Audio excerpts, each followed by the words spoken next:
ሰላም እንደምናላችሁ ውድ የቻናል ቤተሰቦች፣ ለዛሬ የተወሰኑ ቪዲዮዎችን አዘጋጅቼላችኋለሁ። ይህ ቪዲዮ ለሁሉም እንዲደርስ ላይክ፣ ሼር እያደረጋችሁ አበረታቱኝ። ወደ ቪዲዮቹ እንመለስ። ከማንም ዝምባም ጋር እንድነጋገር የምትጠሩን ምን ሆናችሁ? የኔ እንትን ስፍራ እኔ ቄስ ነኝ። ትንሽ ብንከባበር ጥሩ ነው።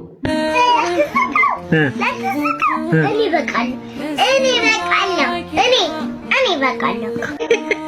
ወንጌል እኮ በትህትና ነው የሚሰበከው። እሱ በተሳደበት አፉ ስለ ኢየሱስ ይነግረኛል። እኔ ድንግል ማርያምን ለማመስገን መጽሐፍ ቅዱስ አላነብም። የአምላክ እናት መሆኗ ሳመሰግን ኢየሱስ አምላኬ ከተቀየመኝ ይቀየመኝ፣ እንደ ጥፋትም ቢቆጠርብኝ ይቆጠርብኝ። ሄሎ መጋቢ አዲስ። አቤት። ደህና ነህ? እንዴት ዋልክ? እግዚአብሔር ይመስገን። እግዚአብሔር ይመስገን። ያ ከሐዋሳ መደወል ልጅ ነኝ። ቴዲ ነህ? ሰላም ነው ወይ? እንዴት ነህ? አለሁ። ክብሩ ይስፋ። ይመስገን። እንዴት ነህ?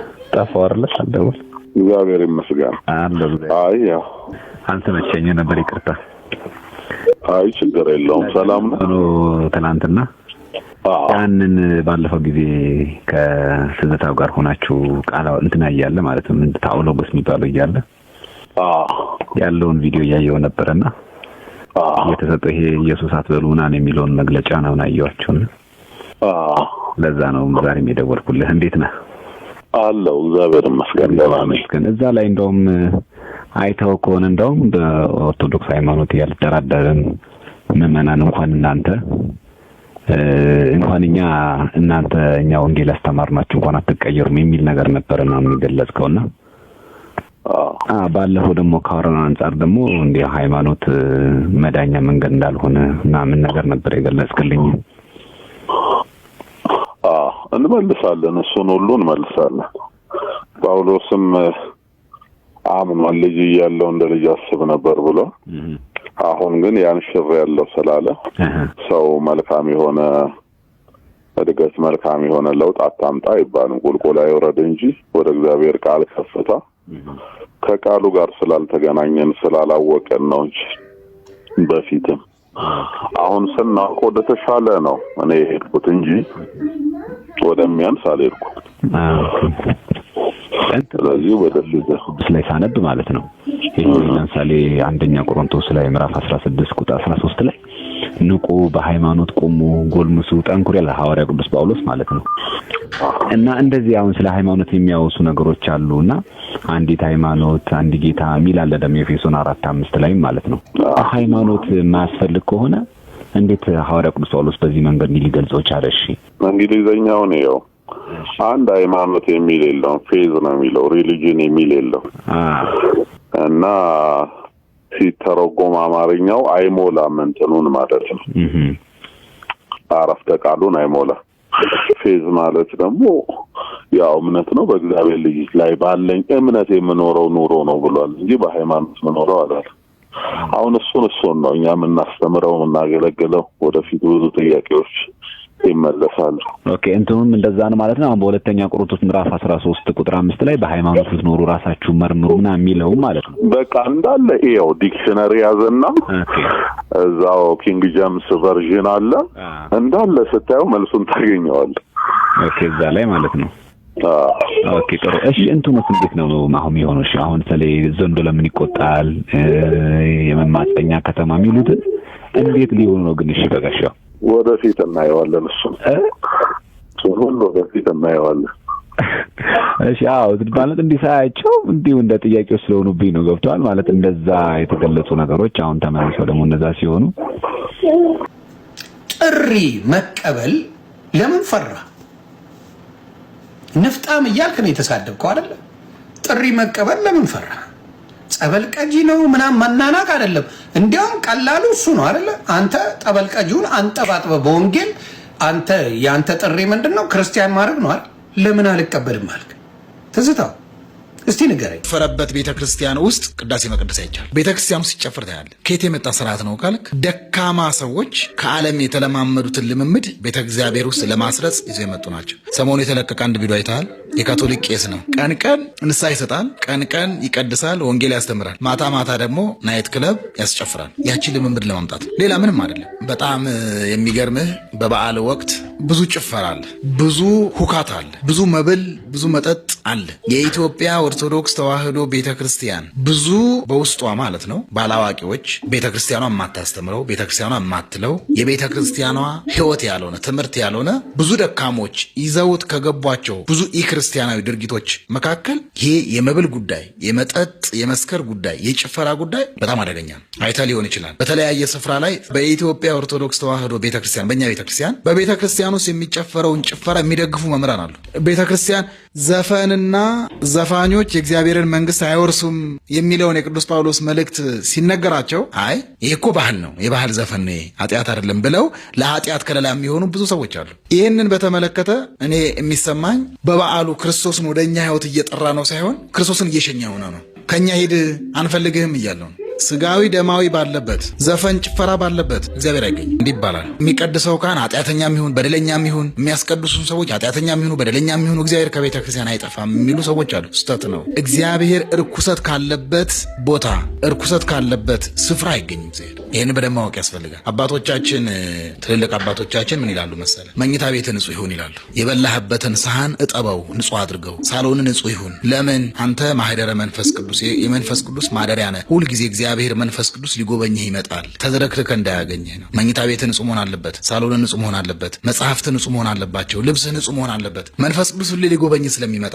አይደለም በነፍስ በስጋ እንኳን ንጽህና ያስፈልጋል። እርኩሰት በተቀላቀለበት የሚፈጸም በአምልኮ ውስጥ እግዚአብሔር አይገኝም። በተለይ ደግሞ በትዕቢት የምታደርገው ከሆነ እግዚአብሔርን ገፍትረኸው የምታደርገው ከሆነ እግዚአብሔር በዛ ውስጥ አይገኝም። በተጨፈረበት ቤተክርስቲያን ውስጥ ቅዳሴ መቀደስ አይቻልም። አልኮል መጠጥ በሚቀዳበት ውስኪ በሚቀዳበት አጸድ ውስጥ የክርስቶስን ስጋ የክርስቶስን ደም ማዘጋጀት አትችልም። በበዓላቶቻችን በምናደርጋቸው ስጋዊና ደማዊ ሁኔታዎች የተነሳ ክርስቶስን ወደ እኛ ህይወት እየጠራ ነው አይመስልም። ከኛ ሂድ እነሱ የሚፈልጉት እኛ የምንለውን በልልን ነው። መጽሐፍ ቅዱስ የሚለውን በልናል። እኔ የምለውን በል እኔ የምለውን ስትል አንተ ወንጌል የሰበከው ብለው ያስባሉ። የእነዚያ የውጭ ተልእኮ ግን ዋና ዓላማው ምንድን ነው? ታሪክን፣ ትውፊትን፣ ሃይማኖትን ከኢትዮጵያ ማጥፋት አንድ። ሁለተኛ የቀረው የኢትዮጵያ ክፍል አይተህ ከሆነ ይሄ የትኛዎቹም የኢትዮጵያ ክፍሎች ሙሉ ብትመለከታቸው ቄስ ብታገኝ መርጌታ ብታገኝ አብዛኞቹ ከየት የመጡት ወይ ከትግራይ ክልል ወይ ከአማራ ክልል። ይሄን ምንጭ ተደርቀው ያን ቦታ ስታደርቀው ምንጩን የማድረቅ ስራ ነው የተሰራ ያለው። ምንጭ ማድረቅ ሞያ ላይ ብትሄድ መርጌታ ወይም ዲያቆን ብታገኝ ወይ ከአብዛኞቹ ማለት ሁሉም አይደለም አብዛኞቹ ወይ ከአማራ ክልል ወይ ከትግራይ ክልል። ይሄ ምንጭ ማድረቅ የለብህ። የምታደርቀው የት ነው? ምንጩ ጋር መሄድ አለብህ። እዚህ ገድለህ አትጨርሰውማ። ተሞከሩ እኮ ቄሱን ተገደለ፣ መርጌታው ተገደለ፣ ካህናት ተገደሉ። ጅማ አላየንም? በሻሻ ላይ አልተገደለም? ስንት ካህን አያልቅም። ለምን? ምንጩ አልደረቀማ። እዚህ መርጌታ ስትገል ሌላ መርጌታ ይመጣል፣ ቄስ ስትገል ሌላ ቄስ ይመጣል። ሰው ምን ታደርጋለህ? ምንጩ ማድረቅ አለብህ። እስፔሻሊ ወጣቱ ላይ ይሰሩታል። ለምን?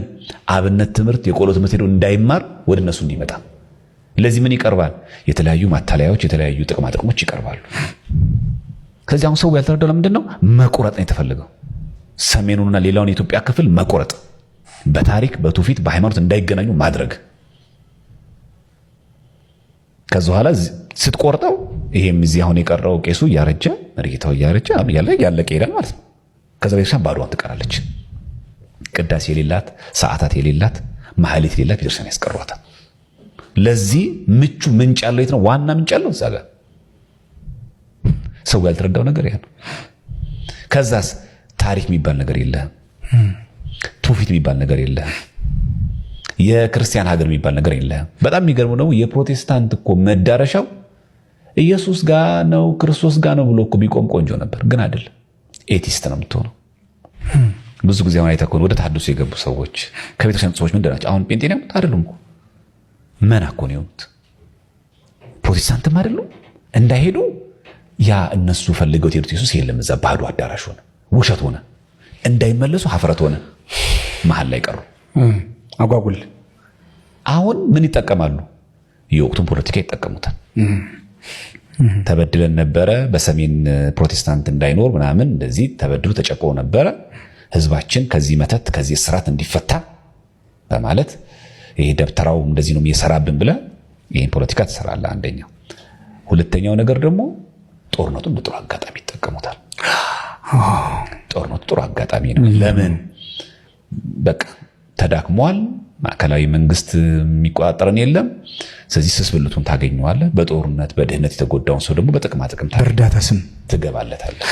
በቃ በልግስና ትመጣለህ። ከዛ በኋላ እኛ የለውጥ ሐዋርያ ነን። ለክልሉ ሰላም በሌላ በማንም የለም እንድንበት ዘንድ ለሰዎች ሁሉ የተሰጠ አንድ ስም አለ። መዳን በማንም የለም እንድንበት ዘንድ። እኔ በዘገራችን ላይ በጣም መከራ ያየ ጥቅስ ቢኖር ይሄ ጥቅስ ነው። መዳን በሌላ በማንም የለም። በጣም ወይኔ መከራውን አየ ጥቅስ። አሁን አብዛኛው የፕሮቴስታንት መጽሐፍ ቅዱስ ብታይ እዚህ ምዕራፍ 4 ቁጥር 7 ላይ በጣም በአብዛኛው አርጅቷል። መከራውን አሳይተውታል። እንደዚህ ቃል የተንገላታ ጥቅስ የለም። እውነት እኔ ያሳዝነኛል ጥቅሱነት ለመናገር። ይሄን ጥቅስ የሚጠቅሱት ቅዱሳን መድኃኒት አይባሉም አያማልዱም ለሚለው ጥቅስ ነው። ደግሞ የሚገርመውና ሳቅ የሚጭረው ምን ቢሆን ጥሩ ነው፣ ሐዋርያት ይሄን ንግግር የተናገሩት ከአንድ ምዕራፍ በፊት አድነው ነው፣ ድነትን ሰጥተው ነው ይሄን ጥቅስ የተጠቀሱ። ተናጋሪዎቹ አድነው እየተናገሩ ሐዋርያትና ቅዱሳን አያድኑም ብሎ ግን ሊሰብኩሽ ይሞክራሉ። ይሄ ጥቅስ የተነገረው ታሪኩን ወደ ኋላ ስናይ ራሱ የሐዋርያት ሥራ ምዕራፍ 3 ላይ ድነት ፈጽመዋል። ያንን ቤተ መቅደስ በር ላይ 9 ሰዓት ላይ ወደ ጸሎት ሲገቡ ቤተ መቅደስ በር ላይ ጴጥሮስና ዮሐንስ አንድ የተቸገረ መራመድ የማይችል ችግረኛ አካል ጉዳተኛ የነበረ ነው። በኋላ ምንም የለንም እንሰጥ ያለንን እንስጥ ብለው ፈወሱት፣ አዳኑት። ከዛ ሐዋርያት ፈሪሳውያንና አይሁዳ አመጹባቸው፣ እንዲታሰሩ አድርጉ። እንደገና ሲወጡም ወደ ብዙ ህዝብ 5000 ህዝብ የሚሆን ሰው አዳኑ ይላል። አሁንም አስወጧቸውና በህዝብ መካከል አቆመው ነው የጠየቋቸው፣ ይሄን በማን ስም ነው የምታረጉት? ይሄን ስልጣን ከየት አገኛችሁ? ምን አሉ እነሱ ግን መዳን በማንም በሌላ የለም አሉ። መዳን በማንም የለም እንድንበት ዘንድ የተሰጠን አንድ ስም ኢየሱስ ክርስቶስ ነው ብለዋል። ይሄ ማለት ሐዋርያት አያድኑም ለሚል ጥቅስ እንዴት ሊውል ይችላል? ስለ ማዳናቸው ያቀረቡት እንደው ማስረጃ እኮ ነው። እኛ ያዳነው ከራሳችን ባመጣነው ኃይል አይደለም፣ በክርስቶስ ኃይል ነው፣ በአምላካችን ኃይል ነው። እውነት ነው። እኛ ቅዱሳን መላእክትን አዳኑን የምንለው ያድናሉ የምንለው ከራሳቸው ባገኙት ኃይል ነው አይደለም። በፍጹም ማንም ይሄን ሊያደርግ አይችልም። በክርስቶስ ኃይል በአምላካችን ኃይል። ያለ ክርስቶስ የቅዱሳን ምልጃ ሕያው አይሆንም። እንደውም የክርስቶስ ቤዛነት በነገራችን ላይ የቅዱሳንን ምልጃ ያጠነከረ ጉዳይ ነው። እንደውም እንዲጸና አደረገው እና የክርስቶስ ማዳን ጋር ይጋጫል? በፍጹም አይጋጭም። እንደው ቤዛነቱ ለምልጃ የሚስማማ ነው የክርስቶስ ቤዛነት። እና ይሄ ማስታረቃቸውም እንዳለ ሆኖ ስለምን ያስታርቃሉ ይልሻል? በሚገባ ያስታርቁናል። እስቲ አንተ ያቅልተክሽ አሁን ምን ይላሉ እነሱ? ማንሳት ካለብን አሁን ቅዱስ ሚካኤል ገብርኤል ጸሎታችን ይሰማሉ ብላችሁ እንደው ከንቱ ትለፋላችሁ። አሁን የታ ምን አውቃችሁን ይሰማናል የምትሉን ደግሞ ይደንቅ ነገር ላስደንቅሽ፣ በጣም ይደንቃል። ቅዱስ ሚካኤል የኛን ጸሎት ነው የሚከብደው ወይስ የእግዚአብሔርን መልእክት መስማት ነው? እሺ ቅዱስ ሚካኤል የእግዚአብሔርን ድምጽ ይሰማል አይሰማም? ይሰማል። መልእክት አምጥቶ ለሰው ልጅ ይሰጣል። የእግዚአብሔርን ድምጽ የሰማ ሚካኤል የኔ አንድ ኃጢአተኛ ሰው ድምጽ ጠፍቶት ነው አቅቶት ማለት ነው የኛ ጸሎት? አንዳንዴ የሚጠየቀው ጥያቄ ራሱ በጣም ያስቃል። ግን እዚሁ ላይ እኛ አሁን ወደ እነሱ ከምንጸልይ ኢየሱስ ክርስቶስ ይሰማናል፣ እኔም ላይ ድንቅ ስራውን ይሰራል ብለኸኛል አንተ። ራሴም አልጸልየው ታዲያ ለምንድን ነው እኔን ይሰማኝ የለ ወይ? ሐዋርያት በሚያስተምሩ ሰዓት ለምሳሌ ክርስቶስ ካረገ በኋላ ኃጢአታቸውን ሄደው ይናዘዙ የነበሩት ለክርስቶስ ነው ወይስ ለኢየሱስ? ይህን ጥያቄ መመለስ ያስፈልጋል። ሐዋርያት ሄደው ሲያስተምሯቸው ህዝቡ ምን ማለት ነበረበት? እኛ እናንተን አንፈልግም፣ በቃ መዳን በኢየሱስ ነው፣ እናንተ መሀል ላይ መጋረጃ አትሁኑብን፣ እኛ ከኢየሱስ ጋር እንጨርሳለን ማለት ነበረባቸው። የሐዋርያት ሥራ ምዕራፍ 2 ቁጥር 37 ላይ ቅዱስ ጴጥሮስ ምዕራፍ 2 ላይ ካስተማራቸው በኋላ መንፈስ ቅዱስ እንደወረደላቸው ህዝቡ እስከ ቁጥር 36 ድረስ ትምህርቱን ሰው። ቁጥር 37 ላይ እነዛም ህዝቦቹ ልባቸው ተነካይልና መጥተው ወንድሞቼ ምን እናርጋሏቸው ይላል። አይ እኛ ምንም አናረግም፣ ኢየሱስን መኑ በቃቸው አላላቸው። ንስሐ ግቡ አሉ። ንስሐ ግቡ ማለት እኛ ጋር ግቡ ነው፣ ሌላ ማንም ጋር አይደለም። ሄደው ኢየሱስ ጋር ግቡ አይባል፣ ማርጓላ ክርስቶስ ግን የለም ማለት አይደለም። ኃጢአታችሁ ይሰረይ ዘንድ በኢየሱስ ክርስቶስ አምናችሁ ተጠመቁ፣ የመንፈስ ቅዱስን ጸጋ ታገኛላችኋል። ኢየሱስ ከሰማይ ወርዶ ያጥመቃችኋል አሏቸው። ግዴታ ማንን ያሉት? አንድ ጊዜ ይባላል፣ እንደውም አንድ ጥሩ ተረት ላንሳልሽ። እንደው በጥንት ዘመን ደጀ ሰላም ውስጥ ነው ይባላል። ካህናት አባቶች፣ ሊቃውንት ካህናት፣ መሪጌቶች ማዕድ እየበሉ በነበረበት ሰዓት አንድ አባት ተነስቶ ንፍሮ ለሁሉም ያዘግናል ይላል እና ሁሉም እየዘገኑ ሲወስዱ አንድ የቆሎ ተማሪ ተንኮለኛ የቆሎ ተማሪ ዝገን ሲሉት አየኔ ታርሶ ዘግኖ ይስጡኝ አላቸው ይላል። ከዛ ዘግነው እሳቸው ሰጡት። እዛ ያለው ሰው ሁሉ ያኔ ቆሎ ተማሪ አመሰገነው። እንዴት ያለ ጨዋ ነው ስርዓት ያለው ነው። ናኛ አባት ግን ልጁ ተንኮለኛ መሆኑን ያውቃሉ። ሄዱና አንተ አሉት ጠርተው ለምንድነው ሁሉም ዘግነው ሲወስዱ እርሶ ዘግነው ይስጡኝ ያልከው ሲል አየኔታ እኔ እኮ ቅንና ደጉኝ አይደለም እና የእርሶ እጅ ትልቅ ስለሆነ ነው አላቸው ይባላል። ምን ማለት ነው? ይሄ ልጅ መዝገን ይችላል ቀጥታ ማንም አልከለከለው። ግን ሁለት ነገር ያጣል። አንድ የልጅ እጅ ብዙ ከሚስ ጥቂት ይዛል፣ ብዙ እንዲበላ ፈልጎ ነው። ሁለተኛ የሚፈረፍረው ስለሚበዛ ነው።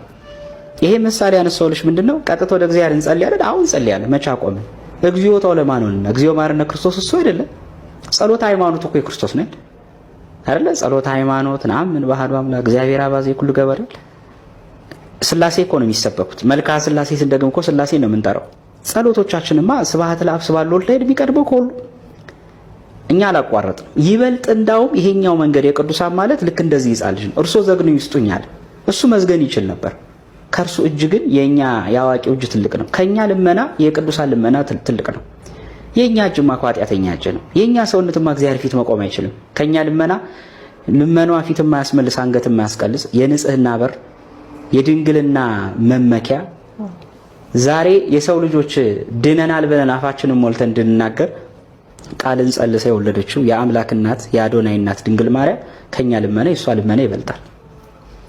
ከኛ ጸሎት የጻድቃኑ የና አብርሃም የና ይስሐቅ ጸሎት ይበልጣል። እንደው መጽሐፍ ቅዱስ ላይ እኮ ጭራሽ ስትይ አንዳንዴ እነዛ ራሱ ኃጢአተኞቹ ሰዎች ቀጥታ መጥተው እገሌ ጻድቅ ካልነገረኝ አላድንም ያለበት እኮ ሰዓት አለ። ጭራሽ ዘፍጥረት ላይ እኮ ያ የግብፁ ንጉስ እኮ በቁስል ሲማቀቅ እኮ እግዚአብሔር ተገልጦ ምንድን ያለው? ስለምን የዛን የጻድቁ ሰው ሚስት ወሰድክ? ነብይ ነውና ስላንተ ይጸልይልን ያለው እግዚአብሔር ይቅር ያለው አብርሃም ስለለመነለት ነው። ሰውየው እኮ አግኝቶታል። ታዲያ እግዚአብሔርን ቀጥታ አግኝተው እንኳን ያልተማሩ ሰዎች አሉ።